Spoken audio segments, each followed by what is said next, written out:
Muito bem, eu peço à igreja que abra comigo a sua Bíblia, lá em Eclesiastes, no capítulo 1.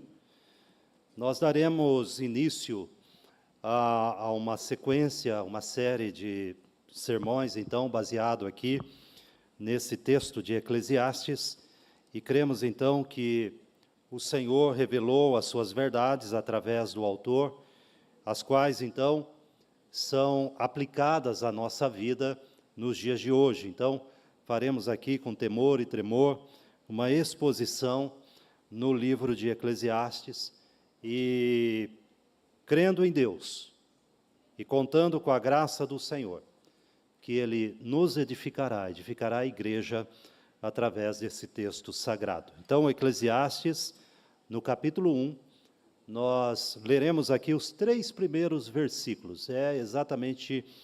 São exatamente estes versículos, então, que eu quero compartilhar com a igreja nesta noite, trazendo aqui um pouco da visão do autor do texto sobre a vida, sobre aquilo que Deus lhe revelou da vida. Eclesiastes, capítulo 1, versículo 1, diz assim: Palavra do pregador, filho de Davi, rei de Jerusalém. Vaidade de vaidade, diz o pregador, vaidade de vaidade, tudo é vaidade. Que proveito tem o homem de todo o seu trabalho, com que se afadiga debaixo do sol? Até aqui, vamos orar. Pai Celestial, nós nos dirigimos ao Senhor, mais uma vez em oração, e realmente, Pai, com temor e tremor, nós nos aproximamos do texto bíblico. E crendo, Pai, com convicção firme em nossos corações, que aqui está a verdade do Senhor, a palavra inspirada, autoritativa, suficiente para a Tua igreja. E pedimos, Pai, em nome de Jesus, que através dela o Teu Espírito fale aos nossos corações, que o Senhor fale conosco, para que sejamos edificados, corrigidos, instruídos, para a glória do Teu nome. E assim, Pai, nós pedimos a Tua bênção, em nome de Jesus. Amém, Senhor. Amém. Nós, de antemão, podemos dizer que o autor deste texto é Salomão, e nós vamos contar exatamente com isto. Salomão, o autor do texto de Eclesiastes. Há alguns poucos comentaristas mais de linha liberal que questionam, então, a autoria deste livro de Salomão. Entretanto, o que nós podemos olhar aqui em Eclesiastes, que o autor se identifica muito bem. Se você observar aqui no versículo 1, ele vai dizer: Palavra do pregador, filho de Davi, rei de Jerusalém. E também no versículo 12 do mesmo capítulo 1, ele novamente se identifica, apesar de não dizer o seu nome, nós podemos associá-lo imediatamente a Salomão. Eu, o pregador, venho sendo rei de Israel em Jerusalém. Então, novamente, nós vemos o autor se identificando como rei de Israel, filho de Davi.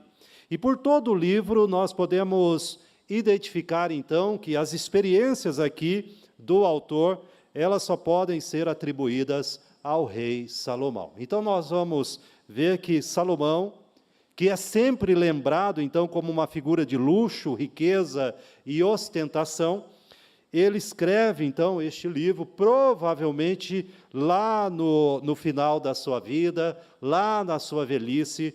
Então, o Senhor o inspira a escrever aqui o livro de Eclesiastes. Bom, quando a gente olha um pouco, então, para a vida de Salomão, nós percebemos, além daquilo que eu falei, do luxo, da riqueza, da ostentação, nós vemos que Salomão começa o seu reinado, logo após a morte de seu pai, de forma muito humilde.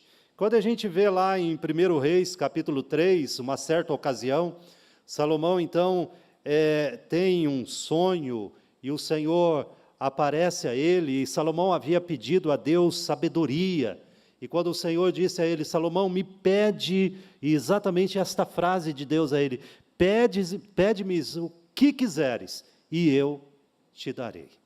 lá no capítulo 1 Reis 3, versículo 5, nós vemos então Deus dizendo isso: me pede o que quiser e eu te darei. E Salomão então pede sabedoria. Ele começa muito bem, temendo a Deus, seguindo a Deus, fazendo as coisas de acordo com a sabedoria divina, mas quando chegamos no capítulo 11, nós encontramos já Salomão envolvido com muitas mulheres. E o capítulo 11, então, nos informa, se os irmãos quiserem abrir lá comigo, o capítulo 11, a partir do versículo 1, que essas muitas esposas estrangeiras que Salomão toma para si, desviaram seu coração.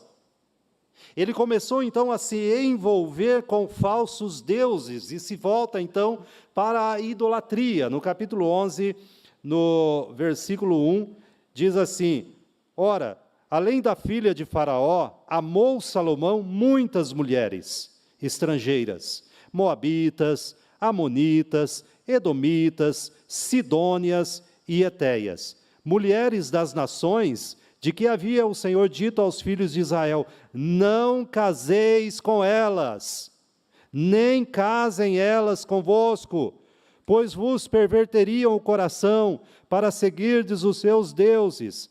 A estas, veja, que Deus havia dito, para não se casar, a estas se apegou Salomão pelo amor.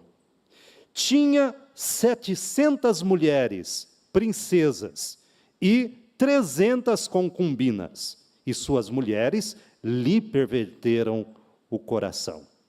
Sendo já velho, suas mulheres lhe perverteram o coração para seguirdes outros deuses, e o seu coração não era de todo fiel para com o Senhor seu Deus, como fora o de Davi seu pai.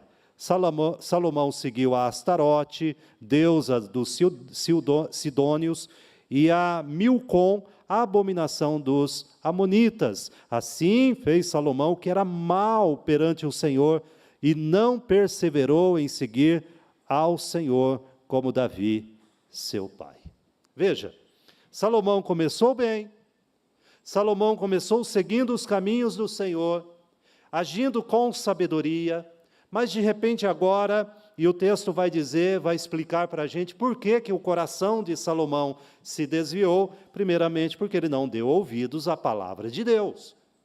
Ele achou então que poderia fazer melhor. Ele se afeiçoou então, não de uma, mas de 1000 mulheres. Não bastava pecar uma única vez. Com Salomão tudo era ao excesso, e ele então se casa com 1000 mulheres. Estas, então, lhe perverteram o coração. Não havia dinheiro, não havia autoridade que pudesse deter algo impressionante, que um comentarista chamado Alexander, quando ele comenta esse texto, ele traz uma questão interessante. Ele vai dizer que Salomão não percebeu o verme escondido. E é exatamente isto.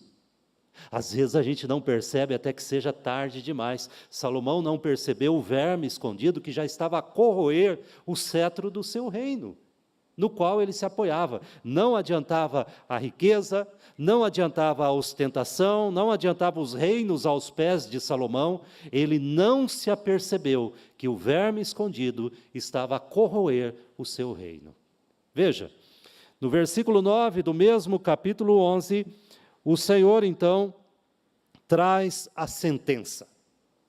Versículo 9 diz assim: pelo que o Senhor se indignou contra Salomão, pois desviara o seu coração do Senhor Deus de Israel, que 2 vezes lhe aparecera. Não era pouca coisa. Salomão tinha a experiência com Deus. O Senhor já havia aparecido a ele não somente uma, mas 2 vezes em sonho, como o texto sagrado vai nos revelar. E acerca disso lhe tinha ordenado que não seguisse a outros deuses. Ele sabia, ele, porém, não guardou o que o Senhor lhe ordenara. Por isso, veja agora a sentença de Deus. Por isso, disse o Senhor a Salomão: visto que assim procedeste e não guardaste a minha aliança, nem os meus estatutos que te mando, tirarei de ti este reino e o darei a teu servo. O verme escondido estava a corroer o cetro real. E mais, todavia, não tirarei o reino todo, darei uma tribo a teu filho. Vou ler aqui o versículo 12 primeiro. Contudo, não farei nos teus dias, Deus ainda é misericordioso, gracioso, não farei nos teus dias, por amor de Davi, teu pai, da mão do teu filho o tirarei. Então a gente sabe que ele tirou da mão de Roboão.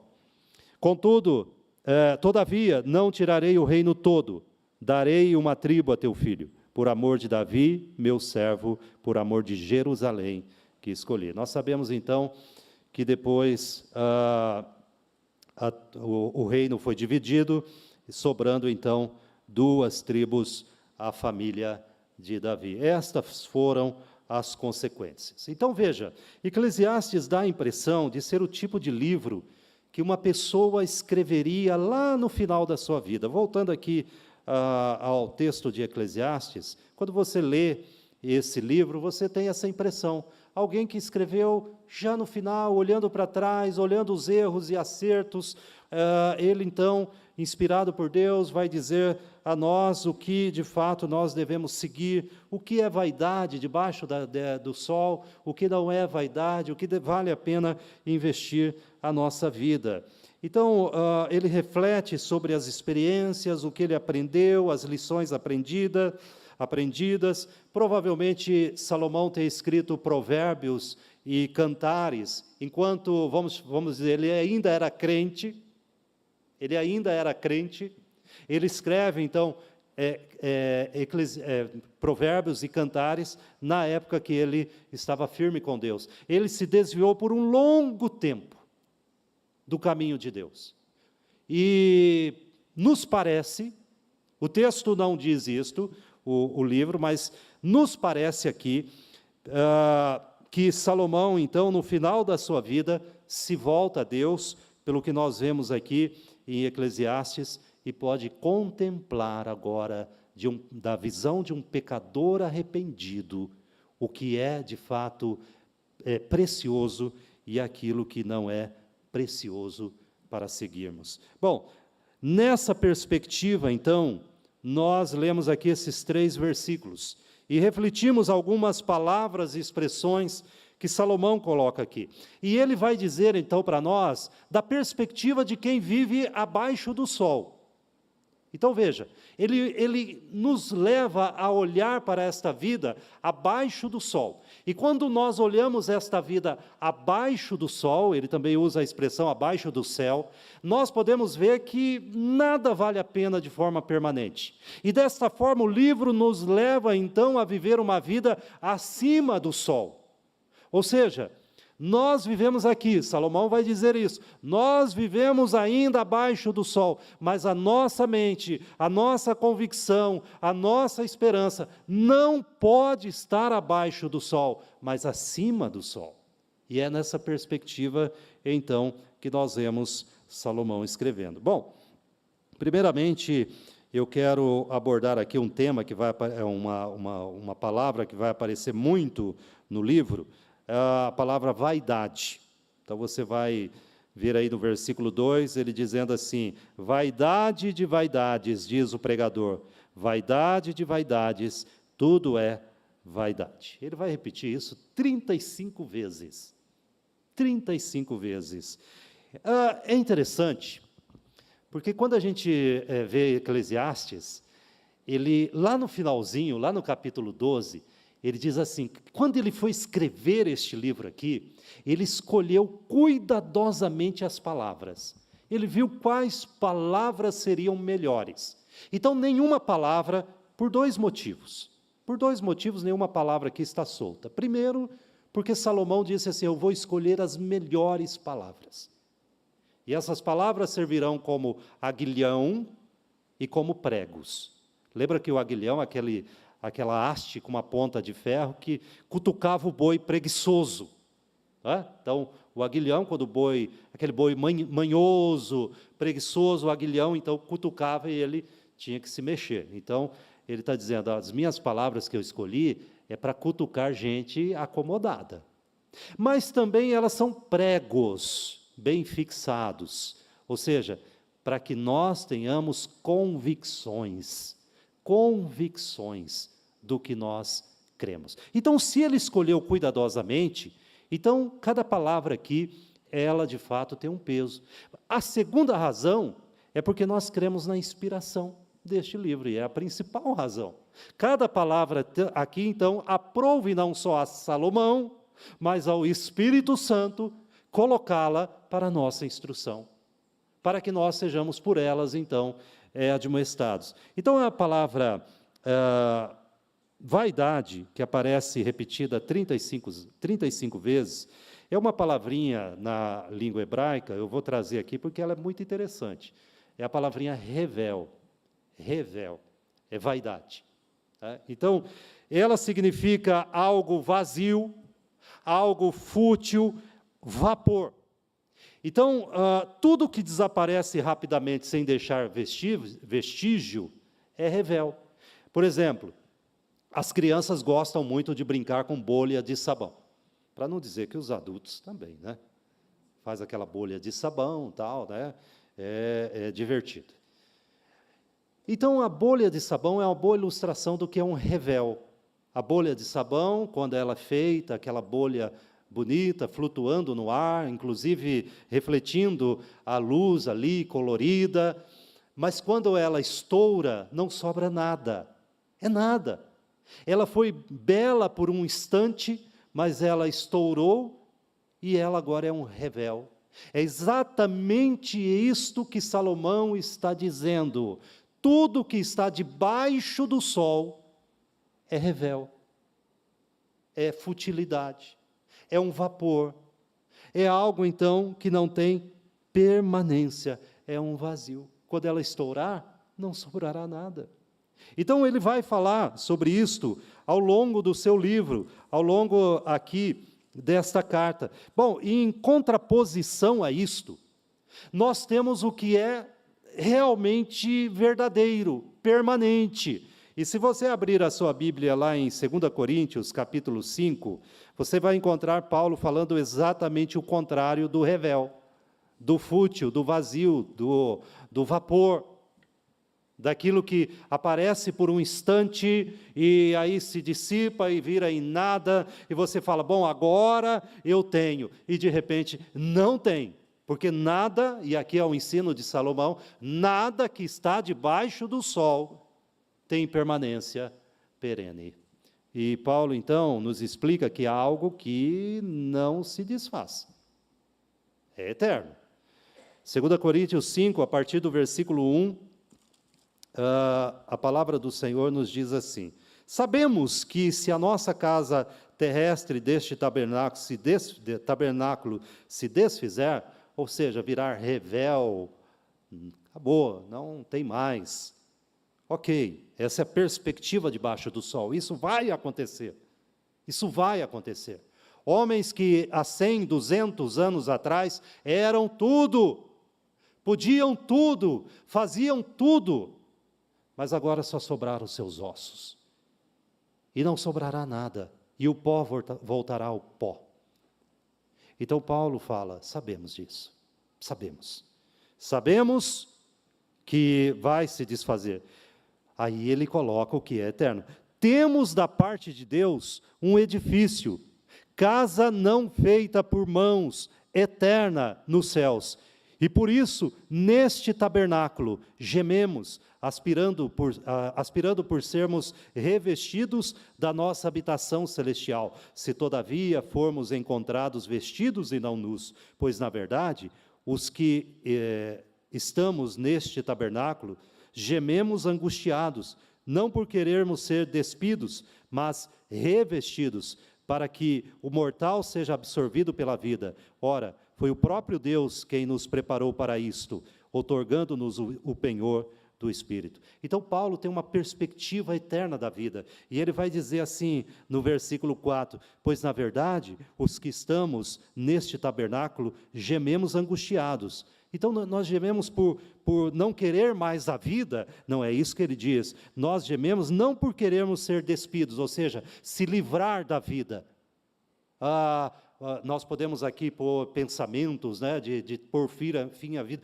Não tem significado esta vida, pôr fim a isso. Não é isso que Paulo diz. Não é este o desejo do cristão, apesar de saber que a vida é fútil, a vida se acabará, mas não é este o seu desejo, de se livrar da vida, mas de ser revestido, de sobrepor esta vida, de viver na perspectiva da eternidade. Então veja, aquilo que Salomão olha na perspectiva debaixo do sol e diz, tudo é vaidade, tudo é vazio, tudo vai acabar, como uma bolha de sabão, que ela, quando está flutuando, é bela, ela reflete a luz, mas quando estoura, não sobra nada, e você procura onde está, não há mais nada. Paulo vai dizer, acima do sol, nós temos a esperança de sermos revestidos. Bom, ao considerar sua riqueza, ao considerar suas obras neste mundo, Salomão chega à mesma conclusão. Veja aí o capítulo 2, lá de Eclesiastes, quando ele olha na perspectiva debaixo do sol, no capítulo 2, versículo 11, ele considera, veja ele dizendo, versículo 11, considerei todas as obras que fizeram as minhas mãos. Eu olhei para trás e falei, nossa, e se você ler lá 1 Reis, capítulo 3 em diante, você vai ver então essas obras que Salomão fez e você vai ficar admirado. Considerei todas as obras que fizeram as minhas mãos, como também o trabalho que eu com fadigas havia feito, e eis que tudo era vaidade, fútil, bolha de sabão, revel. Novamente ele repete a palavra revel, e correr atrás do vento, e nenhum proveito havia debaixo do sol. Não é uma visão pessimista da vida, é uma visão realista de quem vive apenas debaixo do sol, de quem não tem outra esperança. Veja, entretanto, essa não é a conclusão final de Salomão. Ele vai dizer que quando a gente crê em Deus, outras perspectivas se abrem diante de nós. Bom, se a palavra vaidade que nós vemos aqui, então, nos aponta a entender que tudo neste mundo passa, ele usa outra palavra. Veja aí o capítulo 1, novamente, agora o versículo 3. Ele usa a palavra debaixo do sol. Debaixo do sol. E essa palavra, debaixo do sol, ele repete 27 vezes. Debaixo do sol ou debaixo do céu. Ele repete algumas vezes debaixo do céu. Ou seja, o que ele está dizendo aqui é a perspectiva de vida meramente mundana, humana. Com a sua, você vai dormir, você acorda, e a sua perspectiva é só a linha do tempo. É só do seu nascimento até a sua morte. Então, isto para Salomão é viver debaixo do sol. E nós aprendemos aqui que pessoas que vivem assim, elas não têm a perspectiva das coisas do alto, das que são mais sublimes do que as da terra. O Senhor Jesus, nos fala acerca disto, lá em Lucas, quando ele vai falar um pouquinho sobre o rapaz, então, o fazendeiro rico, e depois nós vamos ver um pouquinho sobre o fazendeiro rico. Também aqui, Salomão fala sobre a palavra proveito. Veja aí o versículo 3, a palavra proveito. O versículo 3 diz assim, que proveito tem o homem de todo o seu trabalho? Irmãos, a palavra proveito aqui é vantagem. Ele usa 10 vezes esta palavra. Que proveito você tem de viver esta vida? E ele vai trabalhar em todo o livro este termo aqui, à luz de todos os mistérios da vida, que vantagem você tem em viver? Qual é a vantagem de acordar, de dormir? Por acaso há alguma vantagem, algum proveito em se viver? E Salomão vai trabalhar, então, em todo este livro, esta questão do proveito. Também, outra palavra é trabalho. Veja aí no versículo 3, que proveito tem o homem de todo o seu trabalho? Novamente, Salomão repete esta palavra 23 vezes. 23 vezes ele repete a palavra trabalho. Agora, os judeus, eles tinham 11 palavras para trabalho. Fala, haja trabalho, né? A gente já tem uma e já cansa, né? Eles tinham 11.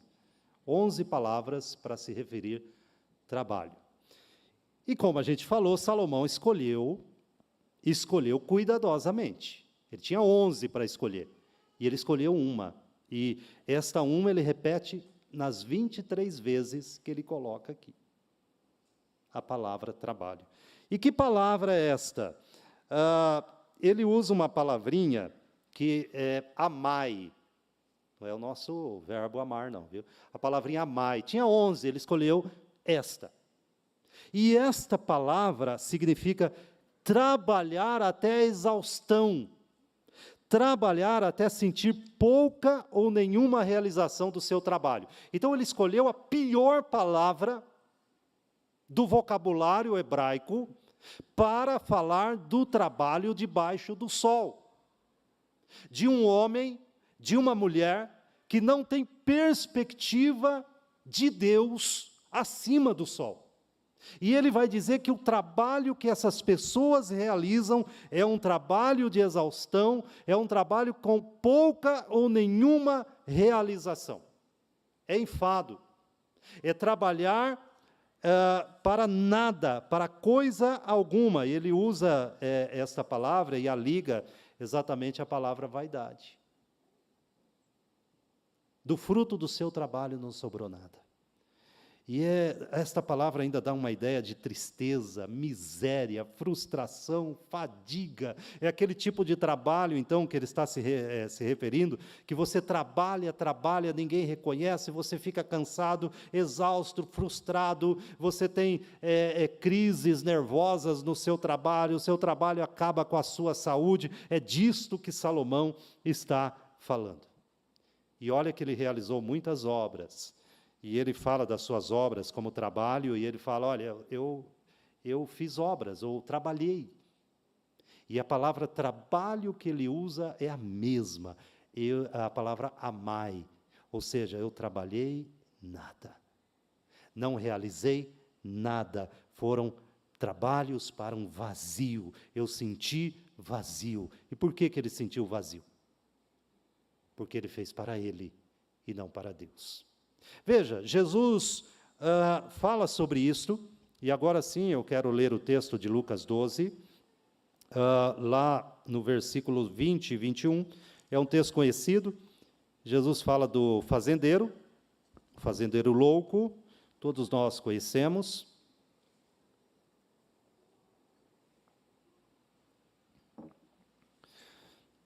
Lucas 12, versículos 20 e 21, aqui já é a conclusão de tudo aquilo que este fazendeiro falou, né? Então, ele fala, eu trabalhei, eu ajuntei, e eu coloquei agora nos celeiros, e o fruto do meu trabalho me dará abundância, e eu viverei, então, dele. E Jesus, então, julga este trabalho.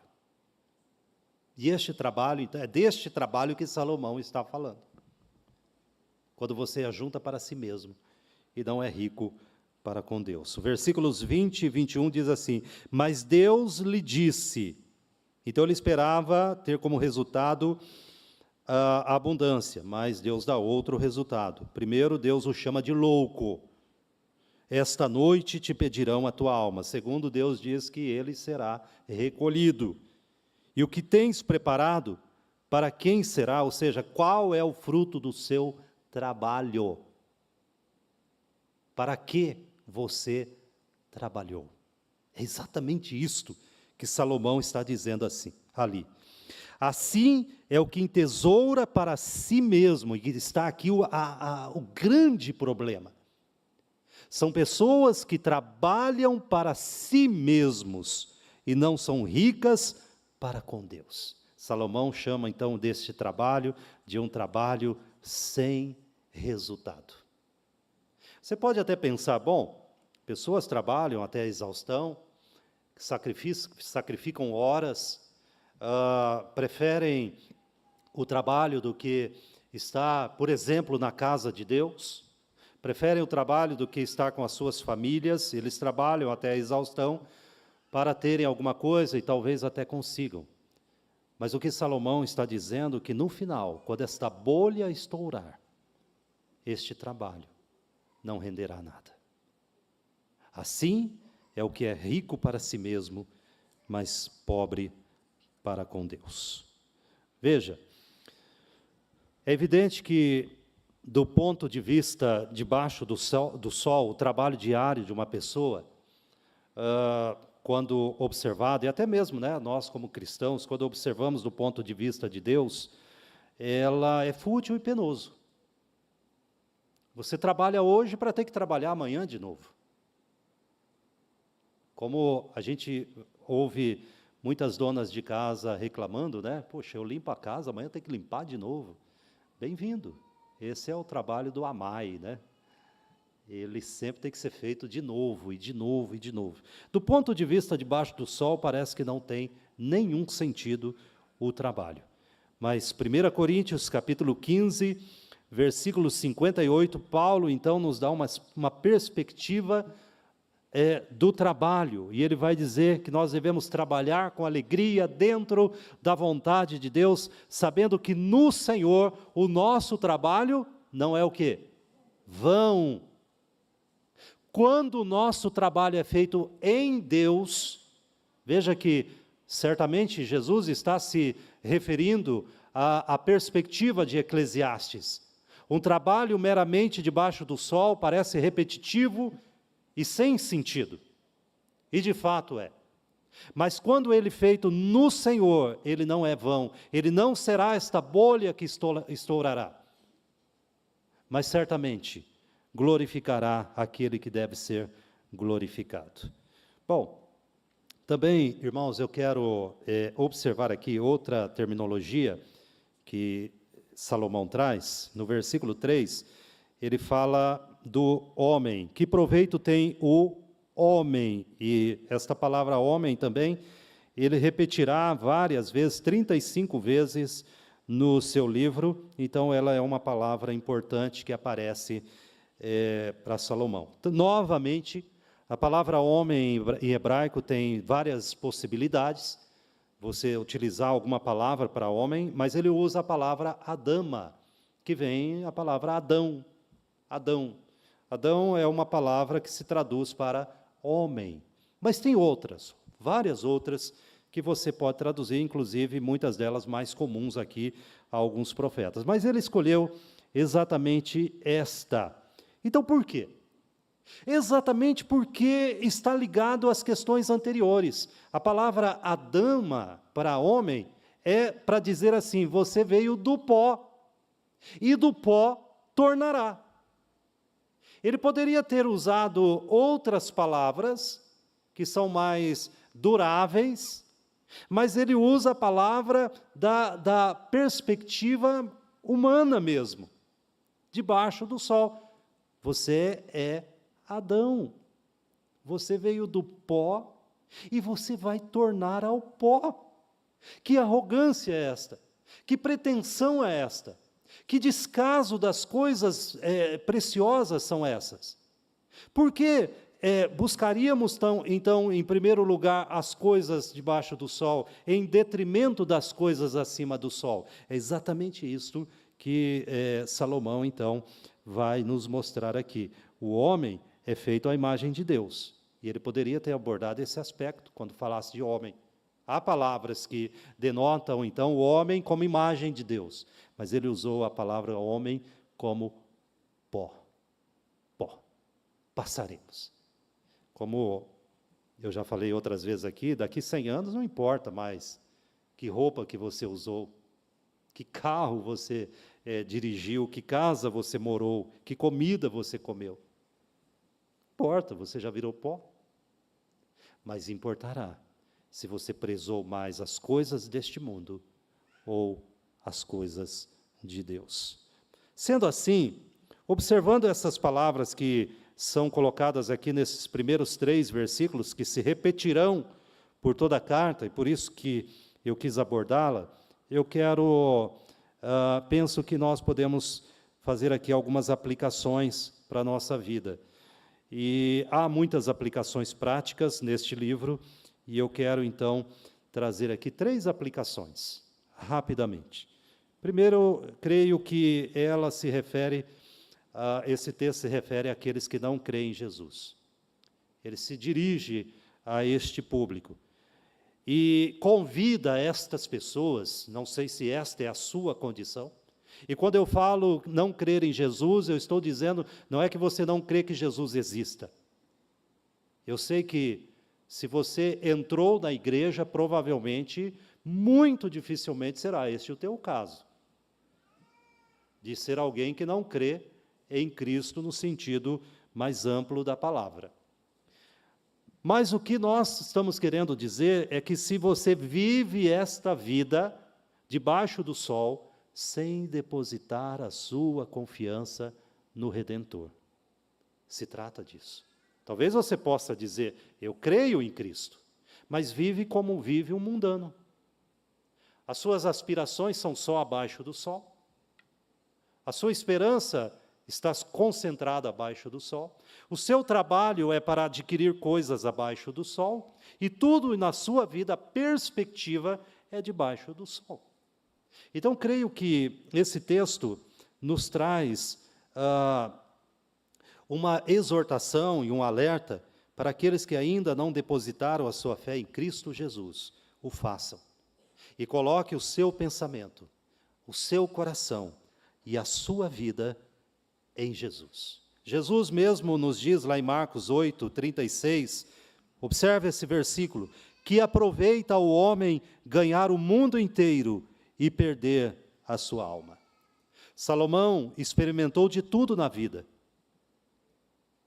E lá no final dela, ele descobriu então que os bens, os prazeres, o poder e o prestígio não poderiam jamais substituir ou trazer uma satisfação duradoura ou sequer substituir a Deus. Não caia nesta armadilha. Então, esta primeira mensagem do texto para nós é: abandone o que é fútil, abandone o pecado, abandone as perspectivas deste mundo e deposite a sua fé em Jesus Cristo. Eu creio também que ele tem uma lição para aqueles que creem em Jesus, receberam a dádiva da vida eterna, mas, como Salomão, estão vivendo para as coisas deste mundo. Lá no começo, foram fiéis, andaram nos caminhos do Senhor, mas em algum ponto desta caminhada, se desviaram. Quem sabe este seja o seu caso. Você, na sua fé, começou como ouro resplandecente. De repente, agora é prata e agora não passa de um monte de metal retorcido e enferrujado. E aqui nós temos uma lição preciosa do texto. Salomão também experimentou esse tipo de coisa. E é importante lembrarmos que Salomão conhecia Deus, foi abençoado por Deus, mas deixou a Deus. Muitos cristãos acabam seguindo o péssimo exemplo de Salomão e passam a viver a função deste mundo. Observe que Paulo, João e Tiago vão nos falar sobre isso. Primeiramente, Paulo, lá em 2 Timóteo, capítulo 4, ele faz um alerta que deve ser atendida por todos nós. 2 Timóteo, capítulo 4, versículo 10, ele fala de um homem, um rapaz, então, chamado Demas. E Demas seguiu os passos de Salomão. E ele diz assim: Demas, tendo amado o presente século, me abandonou. Então, observe, né? Demas, um homem crente, companheiro de Paulo, na obra missionária, de repente alguma coisa chamou a atenção de Demas neste mundo.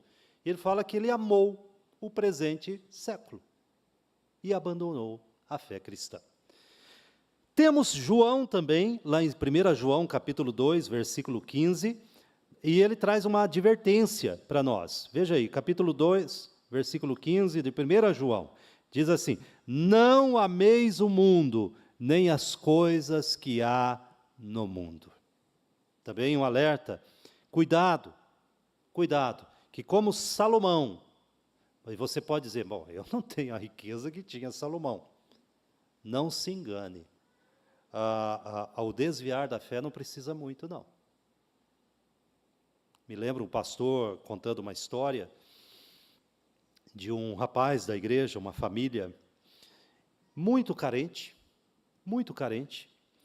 sempre pedia oração para que Deus os abençoasse na sua vida, e de repente essa família desapareceu da igreja. Passou um domingo, 2, e era uma igreja pequena, e aquela família desapareceu. Os irmãos, então, cadê a família, tal? E o pastor, então, foi visitá-lo para ver o que tinha acontecido. E ele falou, pastor, eu não preciso mais da igreja. Eu ganhei uma herança. Você pode pensar, nossa, deve ter sido uma herança e tanto, né, para, assim, chutar a igreja desse jeito, eu não preciso mais.